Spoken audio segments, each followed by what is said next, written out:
Hello, hello, hello. Okay, this is Obapa Sarah. Today I feel super excited. Most of you know that I have so many things going on. Like it's going on with all of us right now. Like everybody is busy. Everybody's trying to put family together. Everybody's trying to build their career out of all the craziness that's going on in the world. But today I did something that I haven't done in 9 years. Like, I can't believe that it's been 9 years already. 9 years since I had my last run. I used to be an athlete back in college, and a good one, of course. Yes, I had a lot of friends, a lot of great people who supported me during that time. So I wouldn't take all the credit for myself. I mean, those people really count to me doing what I did today. It was such an amazing time that I had, and I never thought that I could do this. For the first time in 9 years, I ran 4 miles, like 4 miles, pushing a stroller with two little babies, like two kids. My kids are 1 and 2, so you can imagine two babies.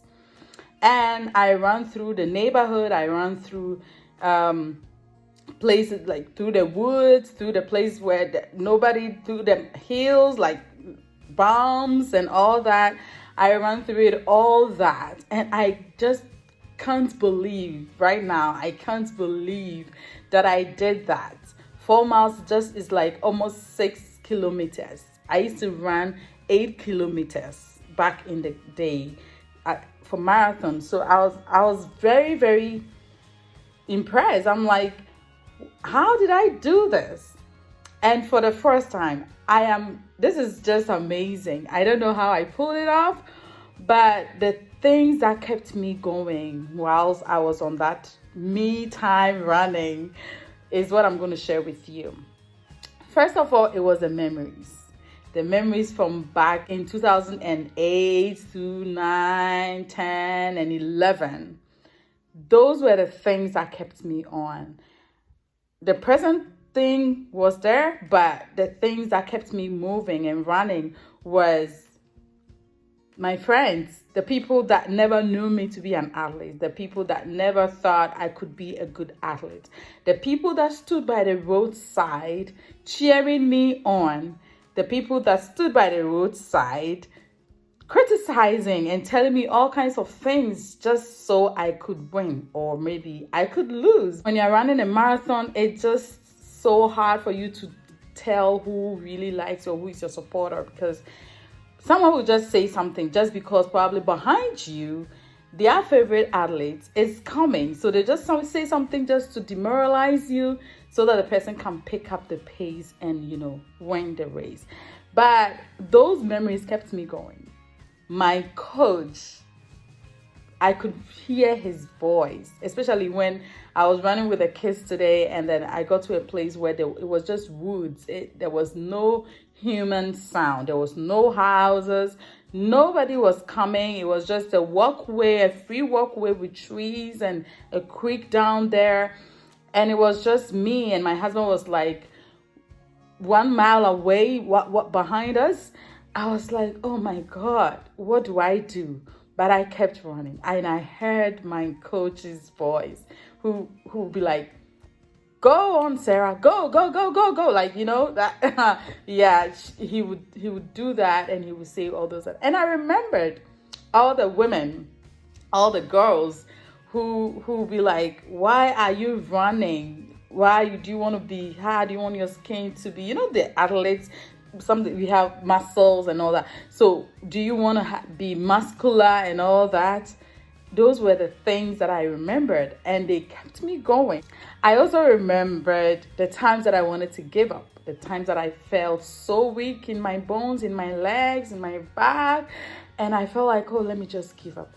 But then I also remembered that, especially times that I used to run outside the country, I remember that I had the whole college, which was about 30,000 students, I had their support. So I can't just let myself down.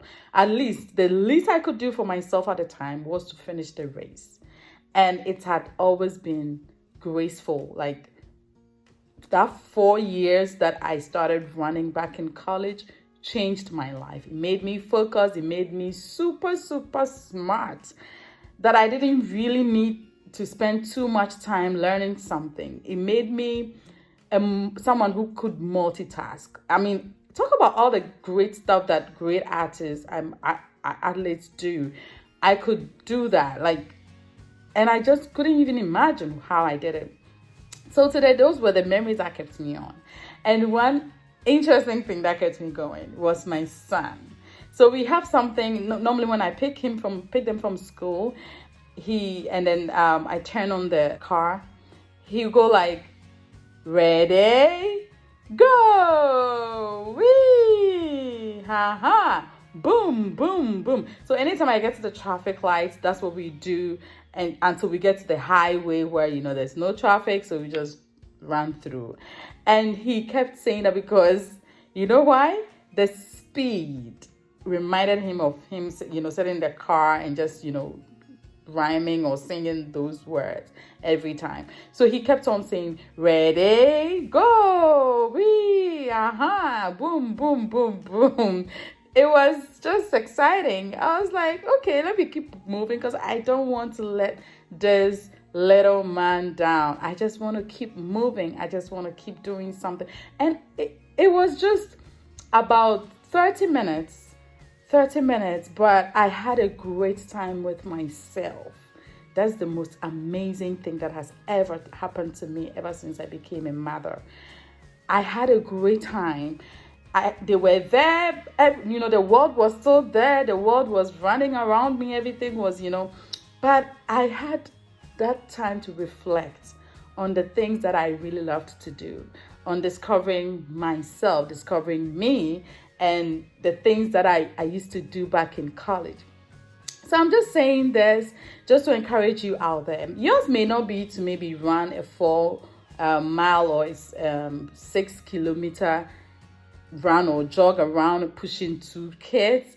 Maybe yours is to read a book. Maybe at this time things are so insane, things are so crazy around you.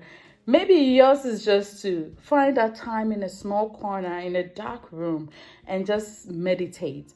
Maybe yours is just walk, survive the day, and not think about tomorrow. Because what I have found out as a mother and, a working woman and all these things that we all go through is I easily get overwhelmed. So I try not to do things that will overwhelm me. If I can take anything out to reduce the number of things that I have to do, I'll go ahead and do that. And today, even though this was not on my plate, I never even thought I was going to, run today. But this morning when I woke up, for some reason, I just had the sports pants on, and that was it. I wore it the whole day. It felt good, wearing that. And so it was super easy for me to, run when the time was perfect. And I didn't have to plan. If you ask me whether, Sarah, are you going to do the same tomorrow because you have to continue? I don't know. If you're asking me, how are you going to feel tomorrow? I'm going to tell you that, yes, I'm going to feel very sore. My whole body, my muscles is going to be really sore tomorrow. However, that is not going to stop me if I want to push again, if I want to push that stroller, if I want to run, if I want to sing, if I want to be in my own head and occupy my own space and tell the world how great I am by talking to myself. That is what I'm going to do. That is all I'm going to do. I don't know it. I don't know whether I'm going to run or I'm going to keep a schedule, but I'm going to keep moving. I'm going to keep moving. If I hear ready, go, I'm going to keep moving because that is the sound in my ears. That is super exciting. It doesn't matter whether you are a mother or you are to be mother or you are not even expecting to be a mother or you don't even want to be a mother. But so long as you're a woman or you are a human being and there's so many craziness going on around your life, don't give up. Keep pushing. Maybe it may not be as chola. Maybe it's just you living your today. Maybe it's just you singing that hallelujah song. Or maybe you're just telling somebody how great you are and them they thinking, are you okay? And you telling yourself that, yes, I am okay. So I just want to encourage you that as you enter this week, as you enter tomorrow, as you enter today, as you live today. Do whatever you feel like doing today, because tomorrow is needed, but the present is important. You need today to get to your tomorrow.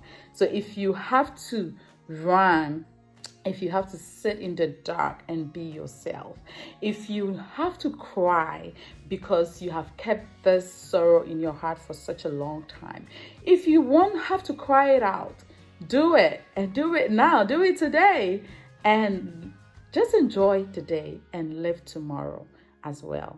I love you and have a blessed time. God bless you. Mwah.